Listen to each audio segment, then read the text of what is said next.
Voilà, il est exactement 13h05 jusqu'à 13h45, 48 à peu près. Nous serons avec vous dans un débat un peu particulier puisque aujourd'hui on va parler de cybersécurité. J'ai avec moi des invités dont l'un qu'on connaît bien ici, c'est Dick Pradel. Bonjour, on va commencer par lui. Il a l'habitude. Bonjour. Bonjour. Merci d'être avec nous, le directeur de l'Agence caribéenne de cybersécurité. Eric Statner, professeur des universités en informatique. Bonjour.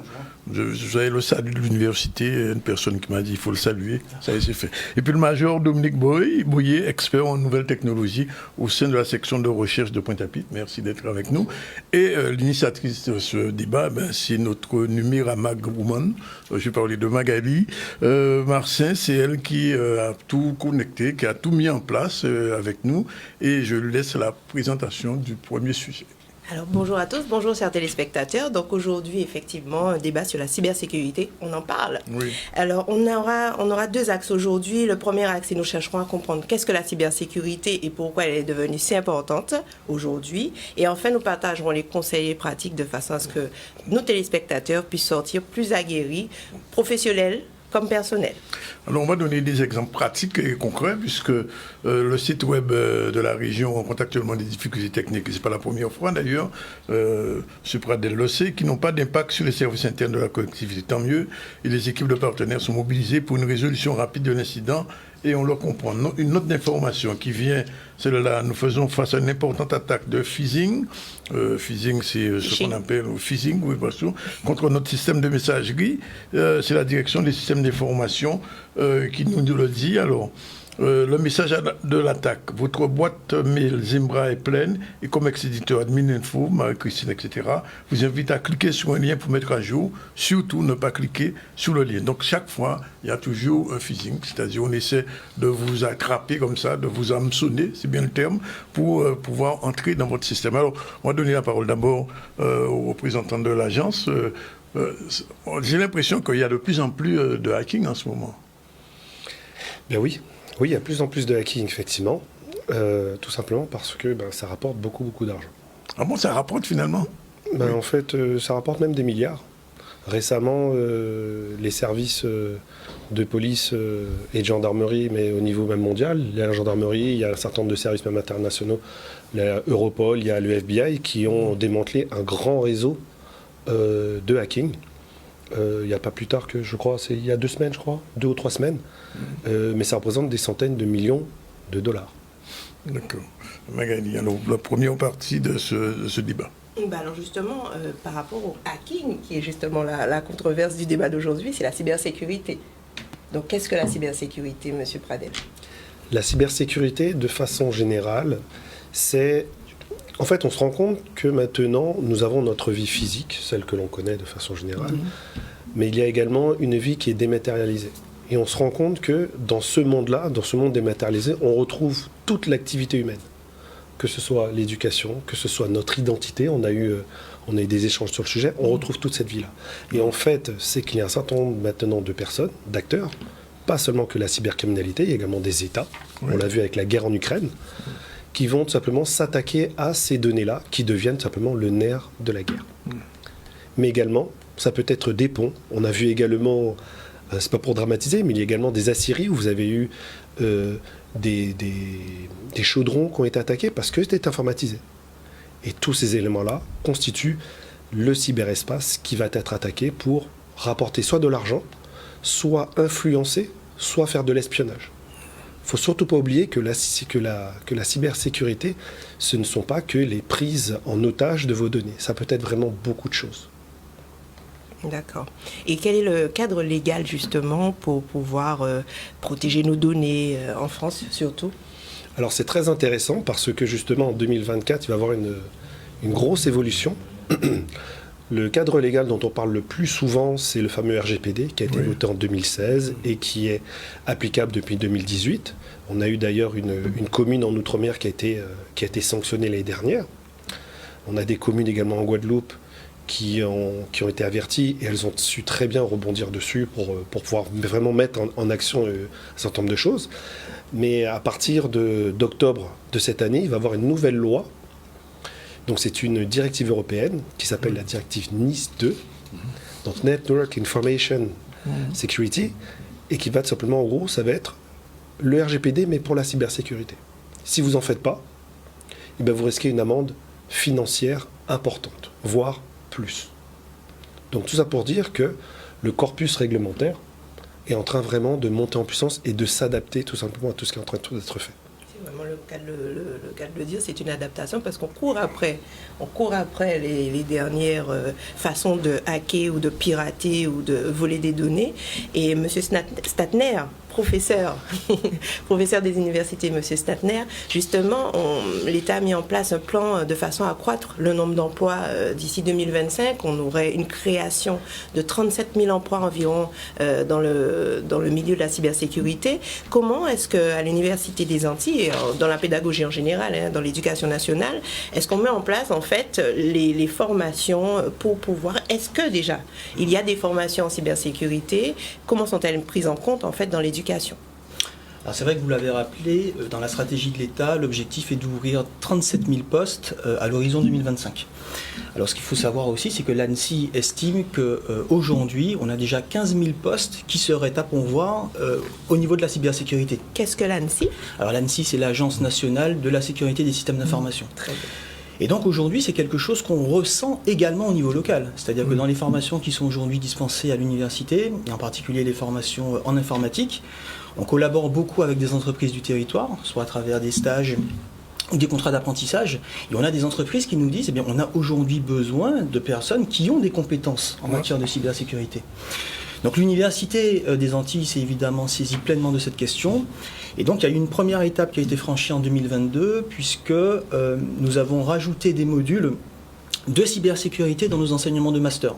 Alors moi, typiquement, à l'université, je suis responsable d'un master qui est en apprentissage, qui est le master MIAGE, donc méthode informatique appliquée à la gestion des entreprises. Et donc dans ce master, nous avons introduit 2 modules.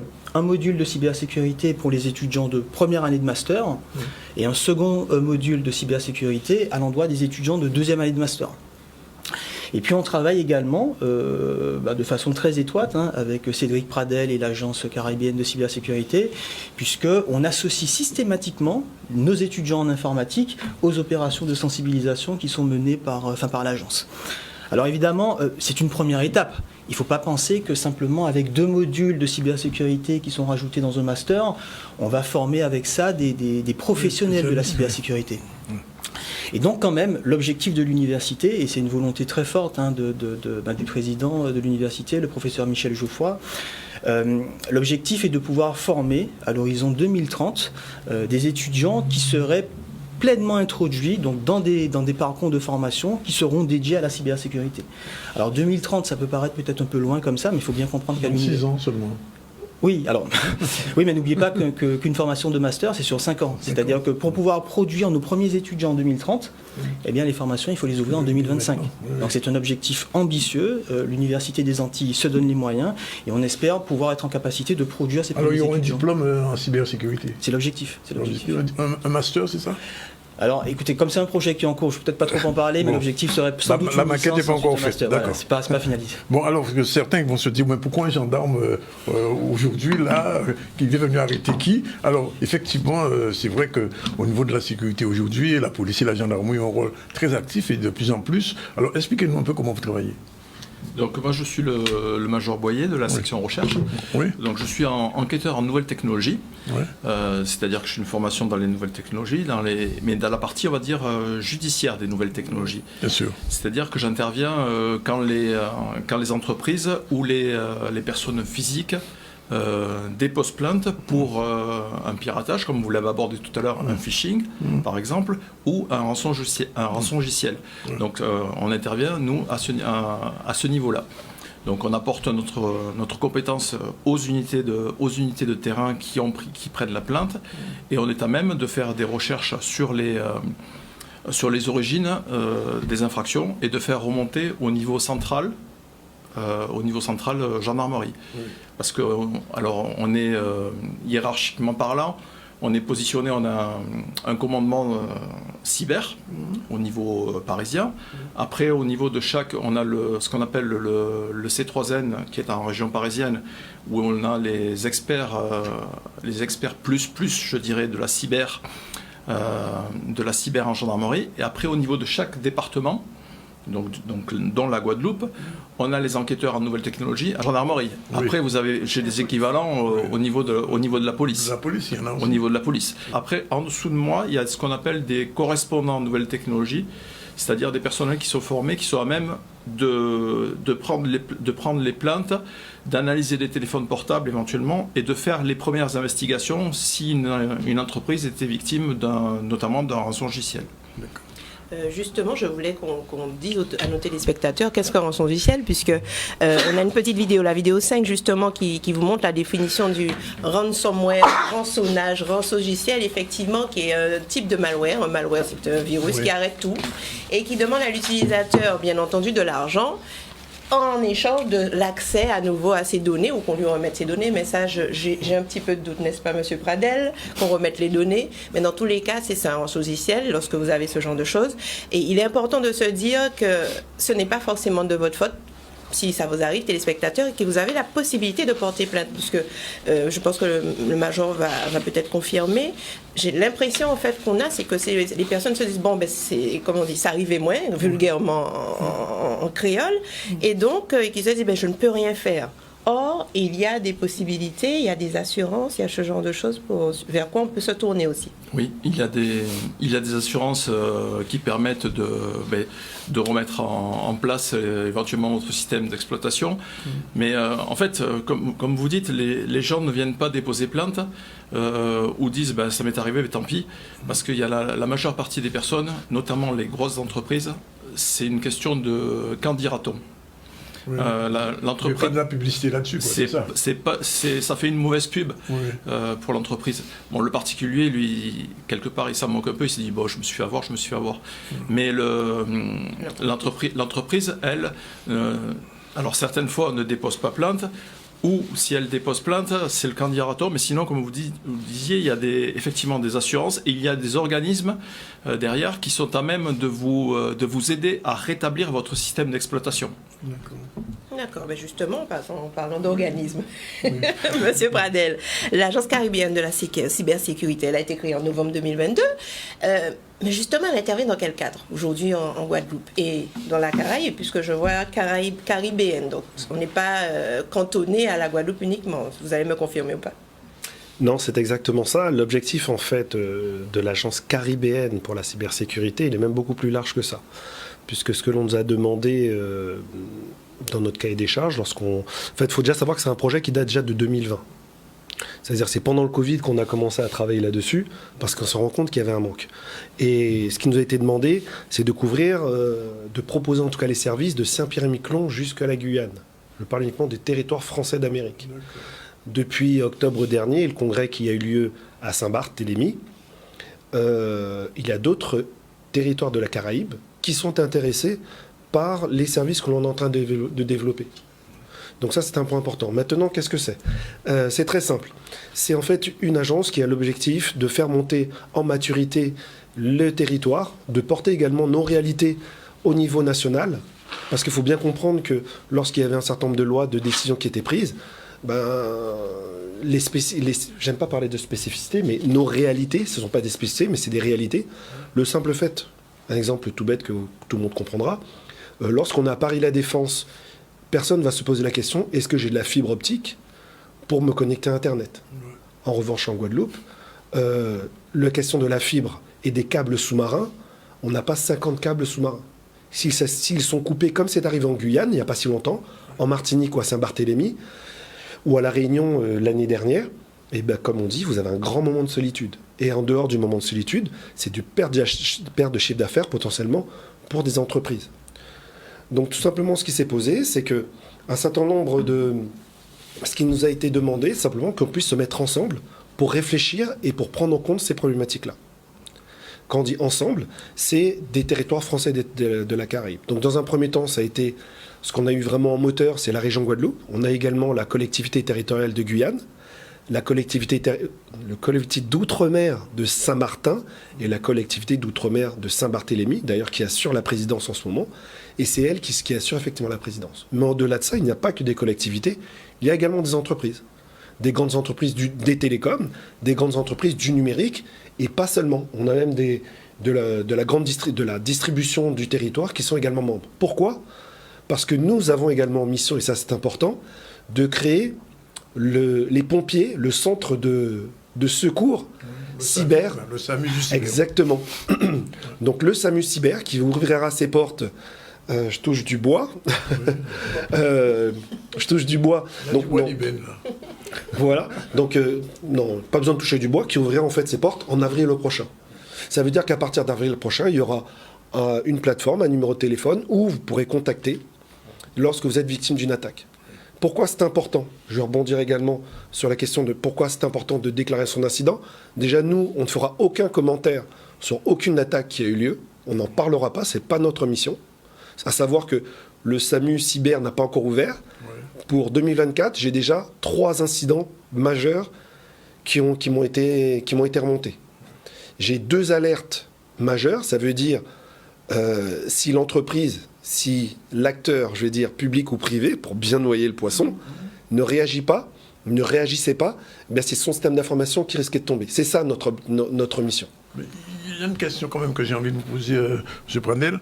Est-ce qu'aujourd'hui, avec la cybersécurité, il y a une protection ? Parce que là, on intervient après coup, mais avant, est-ce qu'on peut déjà dire aux entrepreneurs ou aux privés comment se prévenir ? Parce que je dis ça pourquoi ? Parce que il y a quelque temps, on a fait une chronique ici avec Magali, on expliquait aux gens que, par exemple, pour les sites, les liens d'Internet qui traînent sur le net, il faut pas faire attention. Deuxièmement, sur les adresses mail aussi, les petites adresses avec 4 chiffres ou 1, 2, 3, 4, 5, 6, etc. Ce sont des choses à éviter, mais au-delà, comment se protéger aujourd'hui ? En fait, la protection, elle est forcément avant. Oui. Comme on dit, c'est lèche à la mode et on va pas la pouvoir qui j'aurais pointé mon ève. C'est déjà terminé, quasiment. Bien nous, justement, nous portons le dispositif national de ce qu'on appelle le diagnostic cyber. Ouais. Qu'est-ce que c'est que ça ? Ben, ça veut dire, et là je prononce un mot en général que j'aime beaucoup, c'est que c'est gratuit. Donc, qu'est-ce que c'est ? C'est simplement, au niveau national, il y a un diagnostic qui est donc... il y a un système de diagnostic qui est porté donc par l'ANSSI. Donc l'ANSSI, c'est l'autorité à compétence nationale. Ouais. C'est eux en fait qui donnent le là sur le sujet de la cybersécurité en France.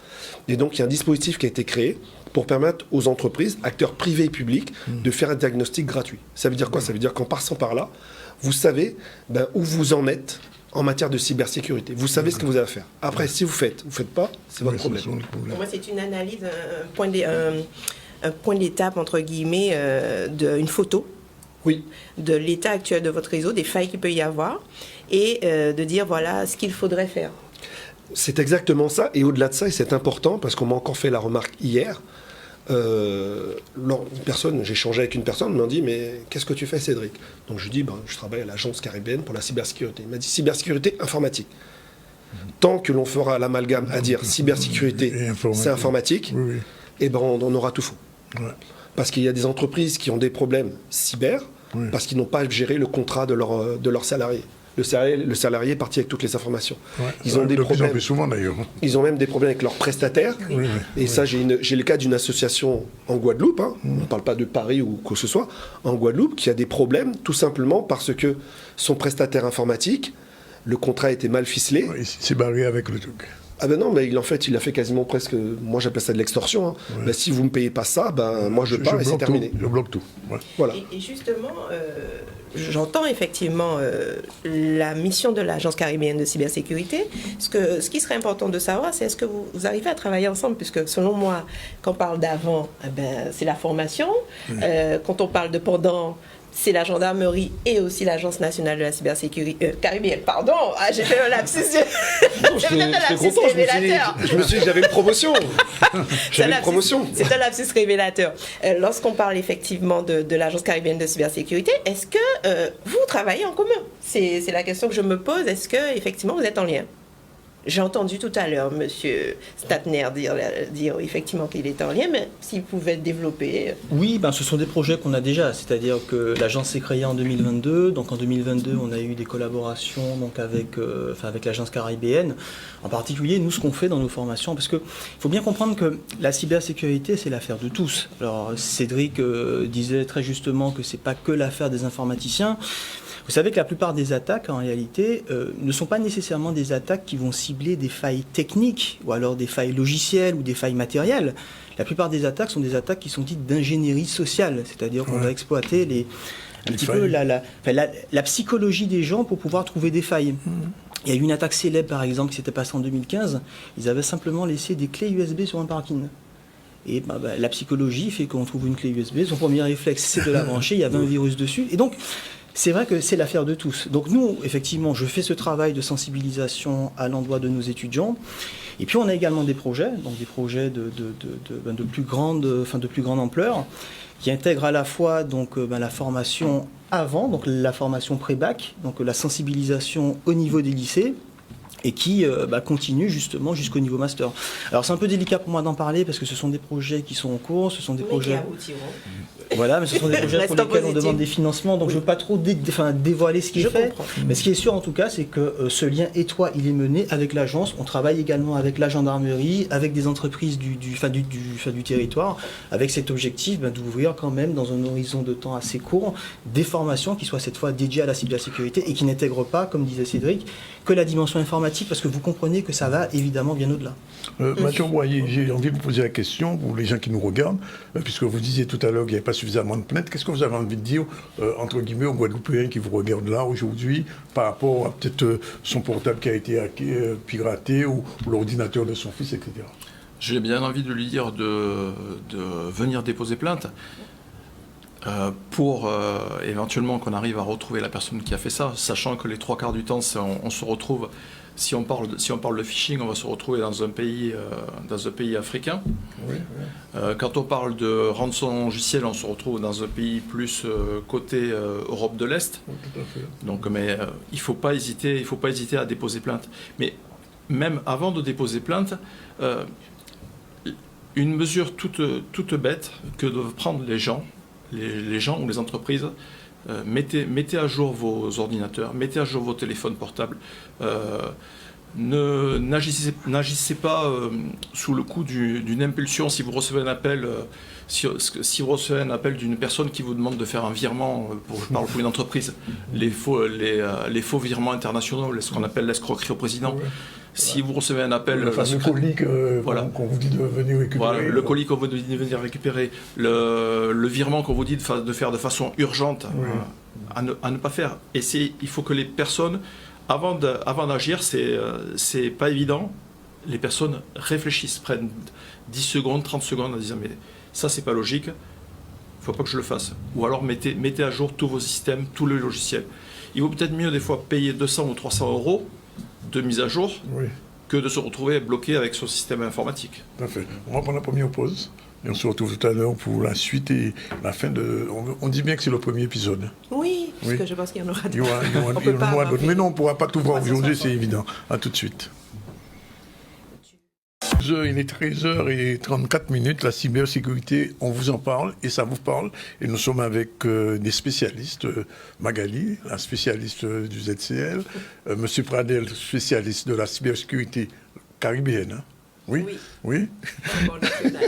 Et Monsieur Eric Statner, professeur à l'université, et le major Dominique Boyer. Mais avant de reprendre la deuxième et dernière partie, il nous avait pas une dizaine de minutes, on regarde un peu ce que disent les gens dans la rue. Micro-trottoir, c'est parti. Non, je ne suis pas en sécurité. Je pense que tout le monde n'est pas en sécurité parce qu'on reçoit des messages, on vous dit que vous avez un colis à récupérer au tel endroit. Non, pour moi, ce n'est pas normal. Non, je ne pense pas. Il y a trop de marché qu'a fait, trop de marques qui a fait les courses. Dans beaucoup de métiers là, mais on peut mettre, moi, on peut mettre.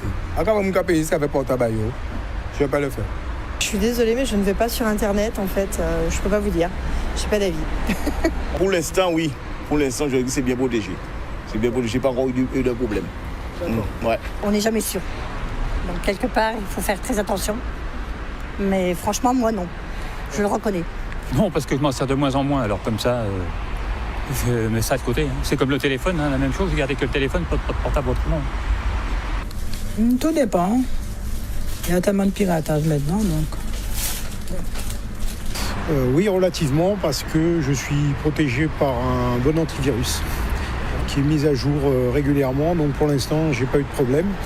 Et à côté de ça, je suis vigilant concernant les mots de passe et toutes les données personnelles qui permettent d'accéder sur les sites, quoi. Effectivement, c'est vrai qu'on ne se sent pas trop en sécurité par rapport à ça. On est toujours dans l'incertitude quand on ouvre un mail ou voilà. Les gens sont obligés d'être sceptiques parce qu'il y a beaucoup d'arnaques en ce moment. Je ne me sens pas vraiment en sécurité parce qu'à chaque fois que je dois faire quelque chose sur l'ordinateur où on me demande de mettre mes données personnelles, eh bien, j'ai un peu de réticence. Je crains. Je dois toujours demander à quelqu'un de mon entourage pour savoir est-ce que c'est sûr, est-ce que je peux.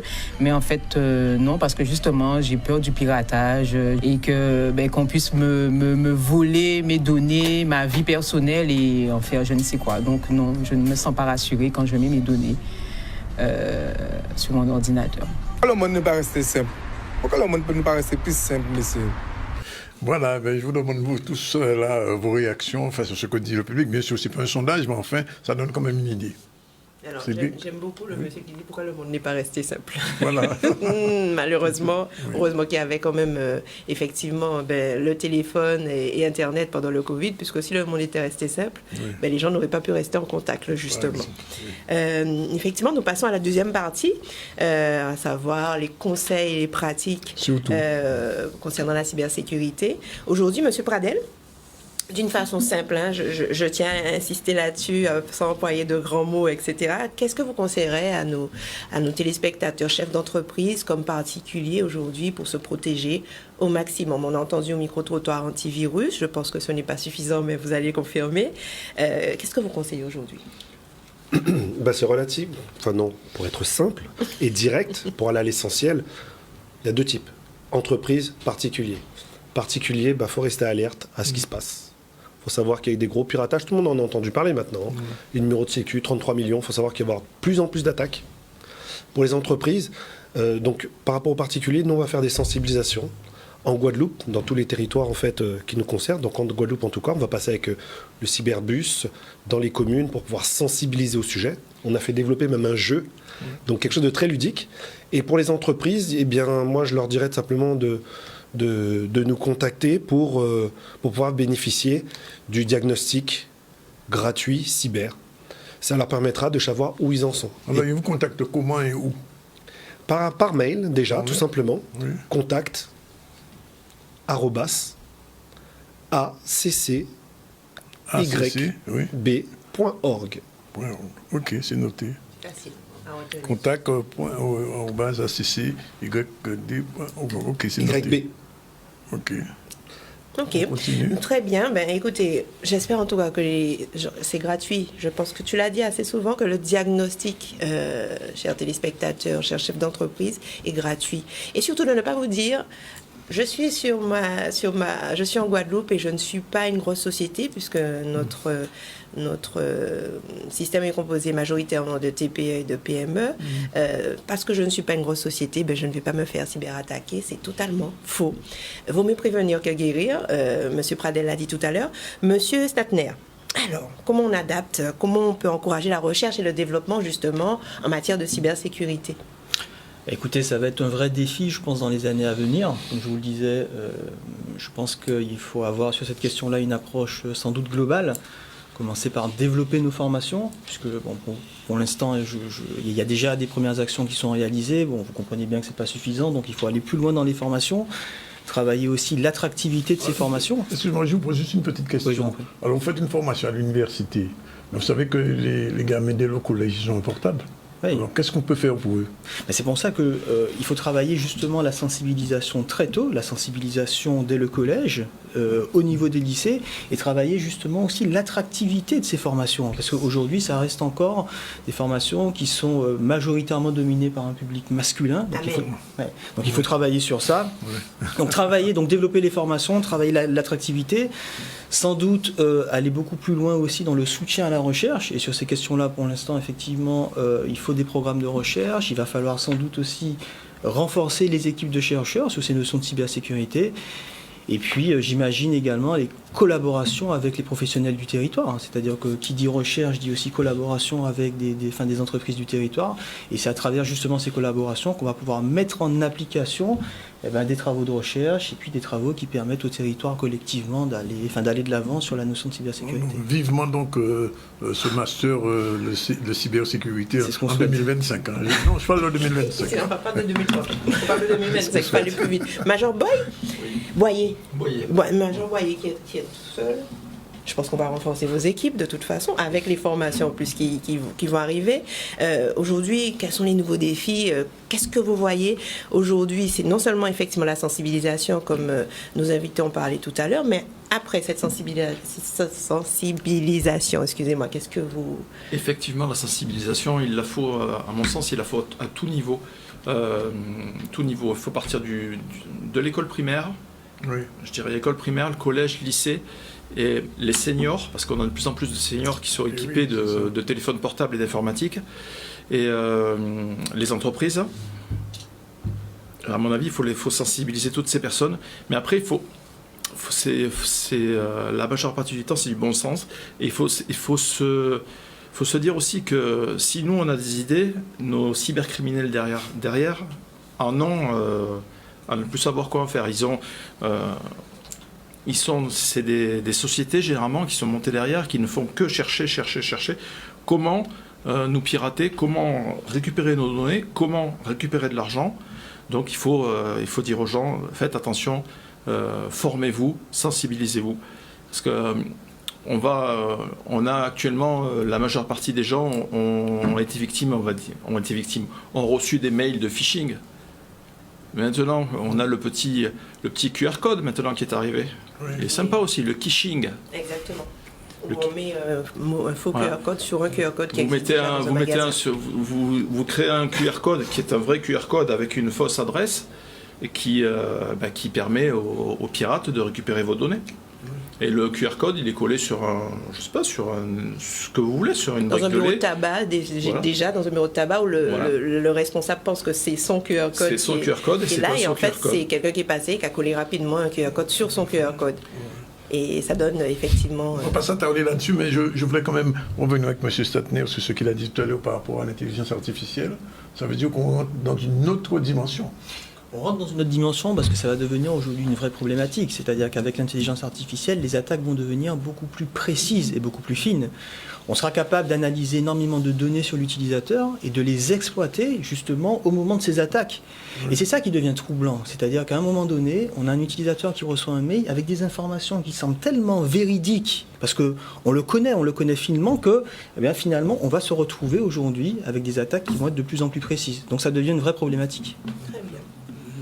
J'ai une dernière petite question pour vous. Vous dire qu'il a dit ça en début, que le phishing, enfin le piratage, ça rapporte de l'argent. Alors, les gens entendent ça, mais je dis oui, mais quand on a piraté le CHU ou la région, qu'est-ce que ça peut rapporter à un pirate, en gros? Ça se revend très très cher. Oui, voilà, c'est ça. Il y a des personnes dont le métier, c'est de créer le virus. D'autres personnes, c'est de mettre le virus dans une entreprise. D'autres personnes, de revendre les données. Il y a en fait des statistiques qui ont déjà été faites, où on retrouve tout simplement que le passeport, par exemple, ou la carte d'identité d'un citoyen européen, ça se vend $160. Un compte Facebook, $45. Là, je ne parle pas de chiffres que j'invente. Si vous voulez l'acheter sur Internet, c'est le prix que ça se vend. Une carte bancaire Visa, je crois que c'est une quinzaine de dollars. Et en fonction du type de carte, donc là, on est vraiment dans du concret. L'identité d'une personne, ça se vend jusqu'à une centaine de dollars en fonction de la précision. Est-ce que vous pouvez préciser où est-ce que ça se vend? Sur le dark, ce que l'on appelle en fait le fameux dark web. Le dark web. On doit en parler, Magali. On doit en parler, oui, tout à fait. Donc le dark web, c'est quelque chose qui a été créé, enfin le principal dark web, puisqu'il en existe plusieurs, il a été créé à l'origine pour protéger les journalistes à travers le monde qui sont en dissidence. Bon, pas que, mais c'est l'élément essentiel. Et bien maintenant, en fait, les pirates se sont engouffrés dans cette brèche-là, parce que dès lors qu'on rentre dans ce dark web, disons qu'on est un peu plus anonyme. Et c'est sur ce marché-là où vous pouvez tout acheter. Mais quand je dis tout acheter, pas que du numérique, même du physique. Il y a même du trafic de drogue, il y a du trafic d'armes. Vous retrouvez tout sur ce marché. Justement, je voulais poser l'avant-dernière question au Major. Vous voyez, on a parlé du piratage, etc., mais il y a aussi des formes de délinquance aussi sur le web. Sur le web, oui. Sur toutes les infractions qu'on peut connaître dans la vie courante, oui. Existent, ont leur pendant sur Internet et sont des fois facilitées par Internet. Vous avez une infraction qui est... Vous avez la pédopornographie. Voilà, Internet, ça explose. Vous avez toutes les escroqueries. Toutes les escroqueries sont facilitées par Internet, notamment les escroqueries que peuvent être victimes les particuliers quand ils veulent acheter une voiture, par exemple, sur le Bon Coin, entre autres, ce type d'escroquerie. Les escroqueries à l'amour, ça aussi, l'escroquerie à l'amour, on en voit quand même pas mal des petites personnes qui croient communiquer avec quelqu'un, mais qui n'est pas la bonne personne et qui envoie de l'argent pour faire venir la personne. Du catfish. Voilà. Et sinon, pour revenir à ce que dit M. Pradel, pas la cybersécurité, mais le résultat de la cyber, ça rapporte plus aux cybercriminels que le trafic de drogue. Carrément. Moins de risques. Il y a moins de risques et ça rapporte plus. J'ai plus les chiffres en tête, je les ai eus, mais ça rapporte beaucoup plus que le trafic de drogue. Et juste une question, combien de plaintes ont été déposées, par exemple, l'année dernière au niveau de la Guadeloupe, justement, concernant Alors, j'ai pas réellement réussi à obtenir de chiffres. Toute escroquerie, c'est escroquerie confondue, c'est ce qu'on m'a fourni comme chiffre. On a 1152 plaintes gendarmerie l'année dernière. Escroquerie, hein. Donc il peut y avoir... voilà. Et depuis janvier, on est à 101 plaintes. On a l'impression que ça va s'accélérer, on dirait. Voilà. Monsieur Pradel. Oui, ce qui est très important effectivement sur ce point-là, c'est qu'il y a donc le panorama de la menace, ça veut dire donc de l'ANSSI. Ils ont fait paraître en fait leur panorama de la menace 2023. En gros, c'est un état des lieux, dit autrement. Et ce qui est intéressant, c'est que dès lors que l'on parle de cyberattaque, tout le monde va parler du fameux ransomware. Celui qui vient prendre en otage vos données. Sauf que ce qui arrive en tête, c'est l'espionnage. La plus grosse menace, c'est l'espionnage. On parle par exemple des Jeux Olympiques. Il faut savoir que les Jeux Olympiques, on ne peut même pas appeler ça un pic d'attaque, c'est largement plus. Il faut s'attendre à vraiment une inflation énorme en fait des attaques. Et celui qui s'est fait voler son sac avant-hier, il y a quelqu'un qui s'est fait voler son sac avec toutes les données de sécurité des Jeux Olympiques. C'est un hasard. Il n'y a jamais de hasard. Il y a une chose qui est très intéressante là-dessus, c'est les personnes dans les entreprises, souvent, qui se font voler leur ordinateur, voler le sac, c'est souvent des directeurs. Bizarre. Les vols à l'arraché d'ordinateurs dans les cafés, je vais parler plus de Paris, puisqu'on est beaucoup moins... Les aéroports aussi. Hein. Les aéroports, n'en parlons pas. D'ailleurs, il faut savoir que lors de la prochaine manifestation qu'on va faire en mai prochain, on fera une démonstration justement d'un piratage que l'on peut faire très simplement. On a déjà fait une première démonstration aux abîmes, ça avait bien marqué un peu tout le monde. On va faire cette démonstration en live ce qui peut se passer dans un aéroport. C'est très simple. Oui. En branchant son câble USB avec le Wi-Fi. Et le Wi-Fi aussi, le Wi-Fi ouvert. Donc voilà, tout ça pour dire que ce qui est important au-delà de tout ça, c'est ce que le Major Boyer a rappelé, c'est qu'il faut rester en fait, avoir du bon sens. Moi, par exemple, je ne vais pas diffuser la photo de mes enfants sur Internet. Je ne mets pas la photo de mes enfants sur la porte, sur ma voiture. Donc pourquoi j'irais la diffuser sur les réseaux sociaux ? Donc à un moment, il faut avoir du bon sens, tout simplement. Lorsque je suis sur... Pour moi, nous avons, et c'est également une alerte que je lance également, c'est sur l'utilisation que nous avons de WhatsApp sur nos territoires. Il faut savoir que lorsque vous êtes sur un groupe WhatsApp, tout le monde a accès à votre numéro de téléphone. Voilà. Donc il ne faut pas s'étonner ensuite que ça parte n'importe comment. Ouais. Mais on va conclure. Oui, on va conclure ce premier épisode parce que, effectivement, avec nos invités, on a eu vraiment un premier grand tour. Il y aura autre chose parce que sur ce que disait M. Snec tout à l'heure sur l'intelligence artificielle, il va falloir qu'on en parle. Sur la délinquance, les délinquances aussi, mais on reviendra, on vous reverra avec plaisir. M. Pradel, de toute façon, c'est un habitué.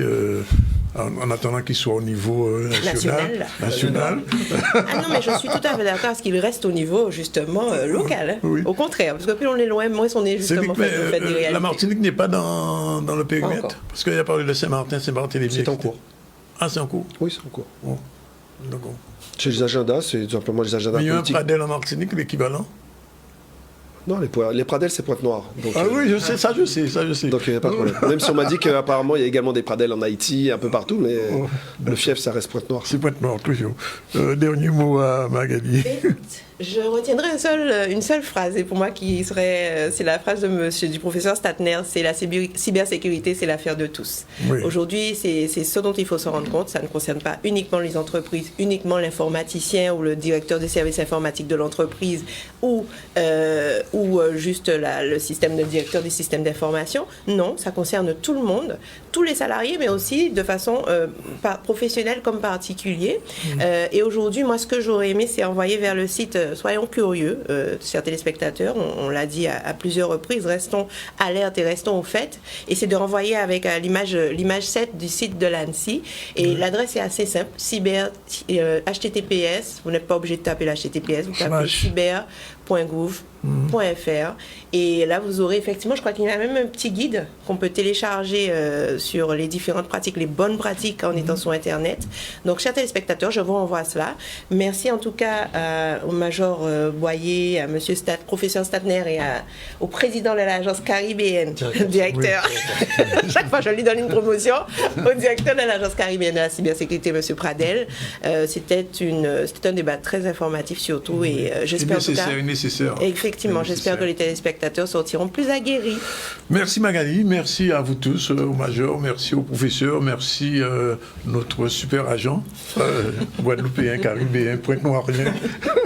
Et donc, on vous donne rendez-vous... Martinique. Oui, on donne rendez-vous dans 15 jours avec... même pas dans 15 jours. La semaine prochaine. La semaine prochaine avec Numéra Magali. Voilà, Numéra Magali, elle s'appelle.